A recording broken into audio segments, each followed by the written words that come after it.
बाळा, आमचीच आठवण काढत होतास ना, त्यामुळेच तर आम्ही प्रकट झालो. अरे मायबाप मानतोस ना आम्हाला, मग तुला पैशांची गरज असताना सांगायचं ना. कोणापुढेही हात पसरू नकोस. लोक 2-4 हजारांची मदत करतीलही, पण तुझ्या मागे सर्वांना तुझी मजबुरी हसत सांगतील.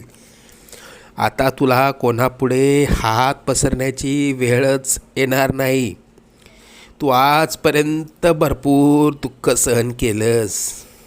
लवकरच तुझ्या रडक्या भाग्यात सुखाचे दिवस येतील.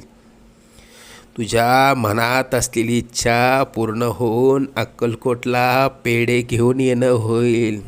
येशील ना आम्हाला भेटायला अक्कलकोटला?